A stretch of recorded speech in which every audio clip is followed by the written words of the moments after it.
If you're a Christian, do you really believe that modern science today is just another tool being used by secular humanists to destroy God, to remove him from our society? I'm David Thompson, and this is Loud and Clear. Thank you so much for joining me. This is a very big topic, I know. I might do 2 videos on this. We'll see what I get done today. No matter what I do, it's not going to be enough to cover this topic completely. There are a lot of side turns and dark alleys to go down. There's a lot of things I don't understand myself. But I believe that this is a question we all have to ask ourselves. What do we really believe about modern science and Christianity? Most Christians, I think, are okay with just about every topic I'm going to talk about today. But there are many Christians, especially farther right people, evangelicals, that believe a little differently. And we're going to talk about that and kind of discuss maybe why they believe this. First of all, let's talk about creationism. Now, Christians, a lot of Christians believe that God created the earth in 6 days, rested on the 7th. Now, many people who believe in evolution believe that the earth was created out of this big bang and it took billions of years to develop planets and life and go on and on. Of course, Darwin was involved with this. I'm not really on that bandwagon. I'm not sure what actually happened. But I can say this, that I don't always understand completely the creation story because there are some holes.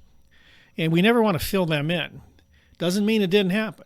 I'm just saying that maybe this isn't a topic we should worry so much about. And that's a problem. Many of the people from the right, especially evangelicals, will die on that hill. They're going to believe it because if you don't believe it, you're not a Christian. This is some of the tactics used sometimes to dissuade people from believing in science. And that's one of the reasons. Just for instance, I've talked to people and they believe that the 6 days that God created the earth were 6 24-hour days like we have today. Now, others say, well, then Peter told us that to God, 1 day could be as 1,000 years to us. So how do you reconcile those things? This is the problem. People will say, well, Peter really wasn't talking about that, but he raised the question. The question is, we don't know. Anytime you don't know, then it becomes solely faith. That's okay. But remember, if you got kids and you send them to college, you send them to school, and all you've taught them is about creation, and the whole world is teaching evolution, they're going to have problems. That's why they must understand the science and choose for themselves. I truly believe that in the long run, it doesn't matter, because I believe that our job here isn't to worry about evolution or creation or any of those things that happened thousands of years ago, because ultimately we weren't there. And ultimately our job lies here today. As Christians, Jesus gave us a job. He gave us commands to do, many of which we're not doing. And I talk about that a lot on this channel. I talk about how Christians fight against people getting SNAP payments and Medicare and Medicaid. Meanwhile, Jesus said, hey, don't worry about how you do it. Just do it. Feed those people. Help those people. But we worry about the laws. We worry about all these things, the conspiracy theories about how these people are stealing it all, how they're all illegal. This is what we're told by especially our current administration, who's an excellent person if you want to hear about conspiracy theories because Donald Trump lives on them. And Christians do too. And that brings me to this next point, artificial intelligence. Now, AI has been around a while, and probably well before we even heard about it.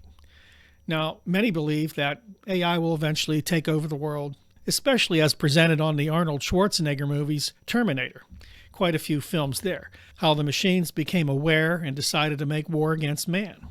Others believe that they're going to replace God, that somehow these artificial intelligences will take over and you will believe in them. It's intelligent, that it's God, that it's telling them what they should do.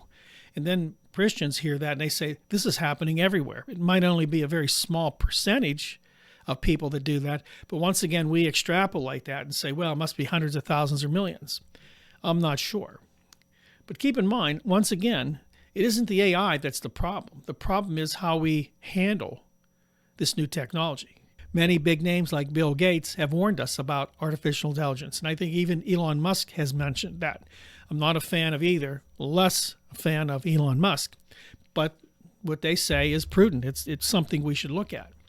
But remember, we still have to live in this world with it. You're not going to change it. As long as you can do your job and say, hey, listen, artificial intelligence is not your savior. It is not. It's a machine. Our job is to lead people to Jesus. Once you lead them to Jesus, then you eliminate that whole scenario where they're going to fall into the lie of artificial intelligence, whether it's sentient or not. You see where I'm going with that? Hey, listen, if you believe that this channel is going to help you understand faith and politics today, what's happening, how we're handling it, please like, subscribe, and share our video. And remember, I have a sister channel, The Tomsic Report. It talks about politics, and on that channel, I talk about politics, economics, and a lot of other things that you'll love. I'll leave a link in the description box for that channel. Check it out. And thank you. Okay, what's next? How about vaccines? Now, many people, not just Christians, many people believe that vaccines had microchips in them. This was another conspiracy theory. They had microchips in them. They were going to try to control you, change your DNA, make you no longer human.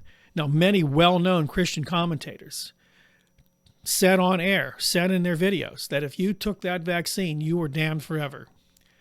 Doesn't make sense, does it? I stopped listening to those commentators. Another conspiracy theory. Robert Kennedy, for instance, who works in the White House now for the Health and Human Services Department, believes that vaccines are dangerous, that no one should get them, that they cause more problems than they solve. He believes that autism is directly related to these vaccines. He also believed that the COVID vaccine, killed more people than it helped. None of this is provable, of course.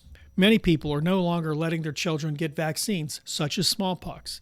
We had eradicated it, but now we're not going to allow vaccines, or at least many people won't allow their child to get that vaccine, among others.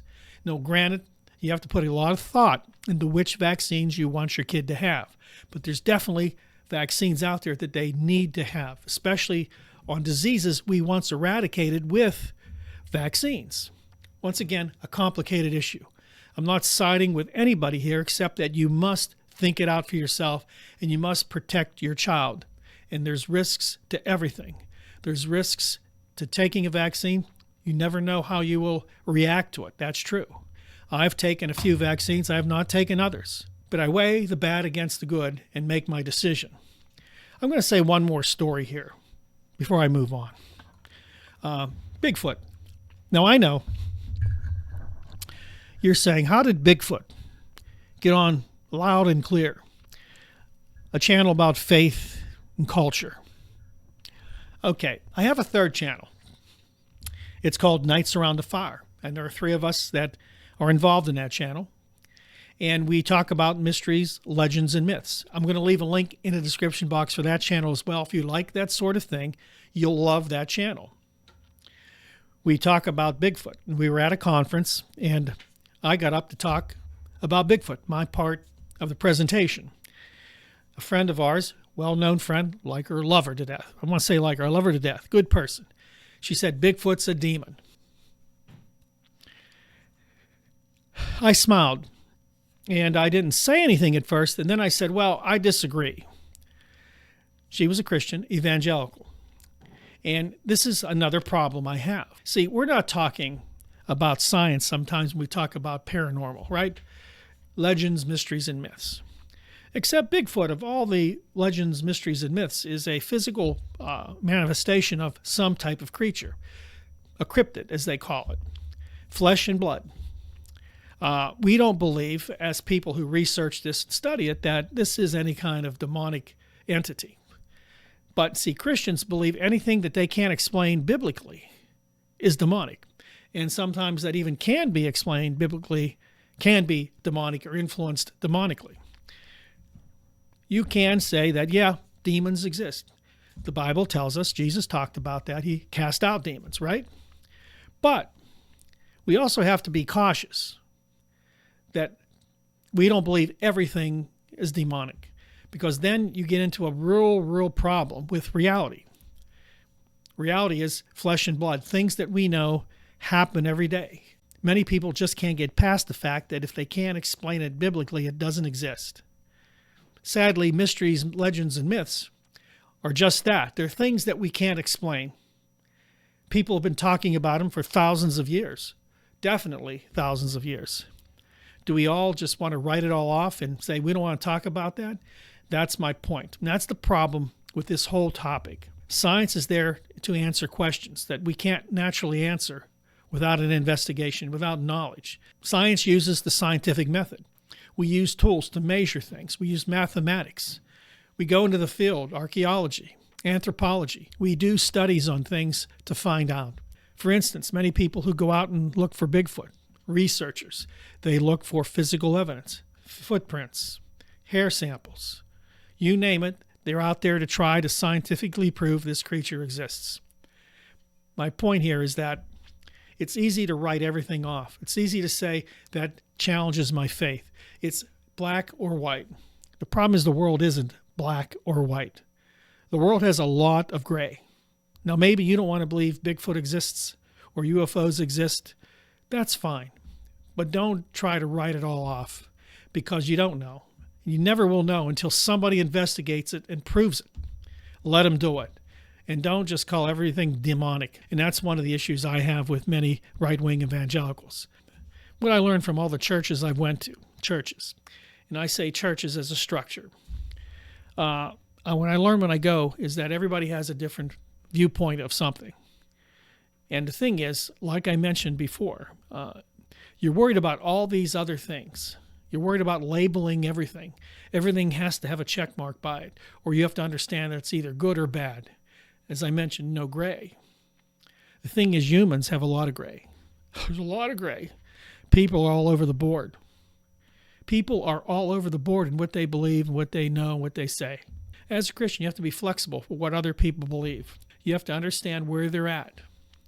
And your job is to bring them Jesus, to let them understand that, hey, this is our Savior. And you explain that. That's the concept they have to understand. All the other stuff is just a history lesson. All the other stuff is something that we can just argue about or debate about all we want, but won't make a difference in eternity. You have to understand it from this point. Not everyone's going to believe exactly as you do. Not every Christian believes exactly as you do. So somebody who maybe is not a Christian doesn't want to hear about this stuff, doesn't want to worry about evolution versus creationism. They don't want to worry about it because then it's a battle. Then you either have to believe or not believe. Maybe you're talking to a scientist. You're going to force him to believe creation versus evolution? You shouldn't even try. As Christians, we know our task is to spread the gospel and to have our hands out to help those that are less fortunate. Those are just a few of the things that Jesus wanted us to do. So let's stop dying on that hill. So let's maybe back up a little bit and just say, hey, listen, it doesn't matter. So when your son or daughter go to college, let them know that, yeah, we may believe in creationism, but out there, all your Christian child needs to know is that they're Christians and they have to believe in Jesus. The rest they can debate, they can talk about, they can research, they can figure it out for themselves. Don't leave people behind because of ideology. Don't leave people behind because of your beliefs, because you're so stringent in what you believe that you box them out. And you tell them, though, you can't be a Christian because you don't believe all these other things. And that's why I'm so adamant about doing this video, that we really just get stuck in ideology, whether it's political ideology, now scientific ideology.